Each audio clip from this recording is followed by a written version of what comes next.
China's factory hub falls quiet as economic slowdown deepens. Once known as the world's factory floor, Dongguan, China, in the Pearl River Delta region, is growing quiet. Streets that once pulsed with shift changes are now largely empty. Factories have shuttered, rural migrant workers have left, and small businesses that depended on industrial traffic are disappearing. Official data points to a broader slowdown, including a deepening property slump, weakening manufacturing activity, and persistently high youth unemployment. The Epoch Times spoke to multiple Chinese workers and insiders who requested anonymity out of fears of reprisal over the slowdown. They suggested a deeper problem, one that is rooted in a sustained loss of confidence in China's economic system itself. Vanishing crowds in an industrial hub. Dongguan, the manufacturing powerhouse in southern China close to Hong Kong, was once defined by its dense clusters of factories and waves of migrant laborers from rural China. At the end of a typical workday, factory gates would spill out thousands of workers, filling nearby streets with motorcycles, pedestrians, and bustling food stalls. That scene has largely disappeared. An insider familiar with China's political system who lives in nearby Guangzhou told the Epoch Times that he revisited Dongguan last year. Arriving around 5 p.m., traditionally peak rush hour, he encountered deserted streets, idle delivery trucks, and rows of closed shops. In many places, you don't see people at all, the insider said. Factories are gone. Workers have left. Restaurants and shops have no customers. They can't make money, they just shut down and leave. A local construction worker told the Epoch Times that by late last year, many of his neighbors had moved out, leaving apartments vacant. It feels like the whole society is under a kind of gloom, the worker said. Broad economic slowdown. The changes in Dongguan reflect a broader economic slowdown across China, according to official data.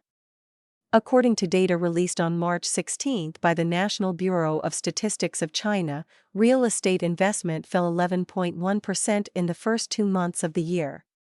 New construction projects plunged 23.1%, while sales of new housing dropped 20.2%, with residential sales down 21.8%. The longer-term decline is even more striking. China's annual property sales have fallen from roughly 18 trillion yuan in 2021 to around 8 trillion yuan by 2025, nearly halving the market. Manufacturing is also under pressure. February's Purchasing Managers Index came in at 49.0, below the 50-point threshold that separates expansion from contraction, according to data from the NBSC. Facing mounting headwinds, China's 2026 growth target has been lowered to between 4.5% and 5%, its lowest in decades.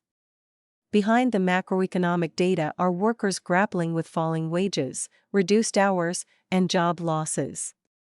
The local construction worker said that he began noticing trouble while still employed at a factory in Shenzhen, which is also part of the Pearl River Delta region.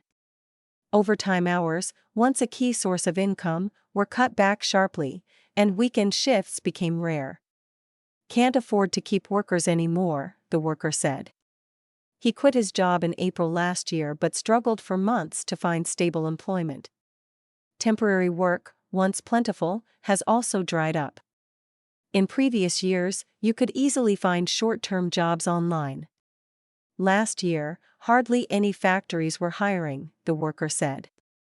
He managed only a few days of work before orders dried up completely ahead of the Lunar New Year holidays in February. Companies shift production overseas. It is not just workers who are leaving. Companies are relocating as well. The insider said many manufacturers have gradually moved production lines to Vietnam, India, and other Southeast Asian countries, a shift years in the making. At the core, he said, is a loss of trust in policy. He described a recurring pattern that when private firms face difficulties, the Chinese regime introduces incentives to attract investment.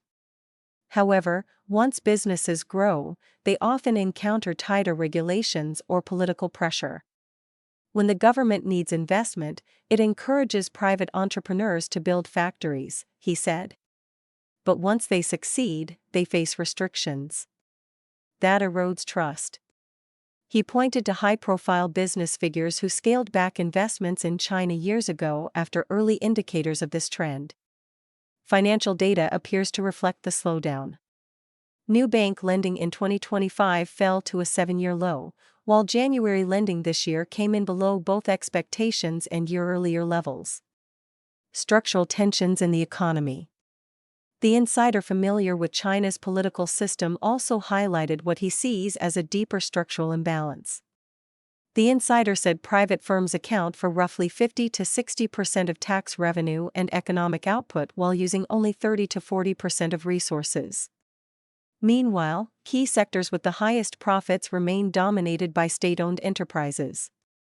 All the core, resource-rich, and highly profitable industries are controlled by SOEs, the insider said. The insider described a long-standing paradox. SOEs often struggle with efficiency, while private firms tend to revitalize sectors they enter. Yet, as private companies grow, they frequently face increased scrutiny or constraints. In the insider's view, the dynamic is partly political. As private companies gain economic strength, they may seek greater influence. That's something the regime is weary of, the insider said. Propaganda versus reality. Chinese state media has pushed back against pessimism, emphasizing resilience and the importance of confidence. In a March 16 commentary, a Chinese Communist Party propaganda mouthpiece, Qiushi Journal, criticized what it called different variations of the collapse theory, urging the public to maintain faith in China's economic prospects. However, for many Chinese people, the message rings hollow. The quiet streets of Dongguan stand in stark contrast to official reassurances, highlighting a widening gap between official messaging and everyday reality. Li Jing and Hong Ning contributed to this report.